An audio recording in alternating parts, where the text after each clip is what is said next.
Hi hello నమస్తే అండి. ఈరోజు వీడియోలో చాలా సింపుల్గా చేసుకునే చికెన్ కర్రీ చూపించబోతున్నానండి. ప్రాసెస్ అయితే సింపులే కానీ టేస్ట్ అయితే చాలా బాగుంటుందండి. ఎవరైనా ఈజీగా ప్రిపేర్ చేసేసుకోవచ్చు. ఒక్కసారి ఈ విధంగా చేసి చూడండి, మీకు కూడా తప్పకుండా నచ్చుతుంది. ఇప్పుడు ఈ కర్రీ ప్రిపరేషన్ కోసం బాండీ తీసుకొని అది బాగా వేడెక్కిన తర్వాత అందులో 2 టేబుల్ స్పూన్స్ ఆయిల్ వేసుకోండి. ఆయిల్ వేడెక్కిన తర్వాత సన్నగా తరిగిన పచ్చిమిరపకాయలు 2 వేసుకొని వీటిని కొంచెం ఫ్రై చేసుకోండి. ఆ తర్వాత ఇందులో 1 కప్పు ఉల్లిపాయ ముక్కలు కూడా వేసుకొని బాగా ఫ్రై చేసుకోండి. ఉల్లిపాయ ముక్కలు పచ్చిమిరపకాయ ముక్కలు మంచిగా ఫ్రై అయిన తర్వాత ఇందులో 1/2 టేబుల్ స్పూన్ జీలకర్ర, 1/2 టేబుల్ స్పూన్ పసుపు వేసుకోండి. వేసుకొని కర్రీ మొత్తం కూడా ఒకసారి మంచిగా ఈ విధంగా కలుపుకోండి. పసుపు మొత్తం కూడా ఉల్లిపాయ ముక్కలకు పట్టేలాగా మంచిగా కలుపుకోండి. ఆ తర్వాత ఇక్కడ చికెన్ని వేసేసుకోండి. ఇక్కడ నేను 1 kg చికెన్ను తీసుకొని మంచిగా 2-3 సార్లు వాష్ చేసుకొని ఆ చికెన్ని ఇక్కడ యాడ్ చేశాను. చికెన్ వేసుకొని కర్రీ మొత్తం కూడా మరొకసారి బాగా మంచిగా మిక్స్ చేసుకోండి.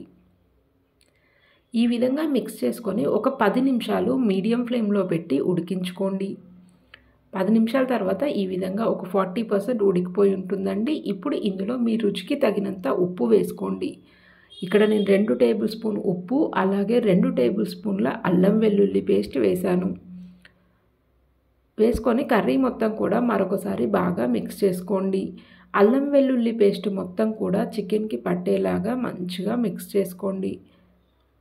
ఈ విధంగా కలుపుకొని ఒక 5 మినిట్స్ లో ఫ్లేమ్లో పెట్టి ఉడికించుకోండి. ఆ తర్వాత ఇందులో మీ రుచికి తగినంత కారం వేసుకోండి. ఇక్కడ నేనైతే 2 టేబుల్ స్పూన్ల కారం, 1/4 టేబుల్ స్పూన్ ధనియాల powder, 1/4 table spoon garam masala powder వేశాను. వేసుకొని మరొకసారి బాగా మిక్స్ చేసుకొని ఒక 10 నిమిషాల పాటు లో ఫ్లేమ్లో పెట్టి ఉడికించుకోండి.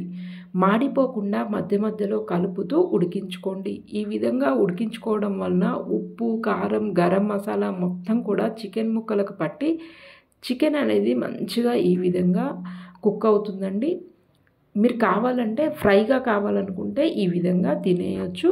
గ్రేవీలాగా కావాలనుకుంటే కొన్ని వాటర్ వేసుకోండి. ఇక్కడైతే నేను 1 గ్లాస్ వాటర్ వేసాను ఫ్రెండ్స్.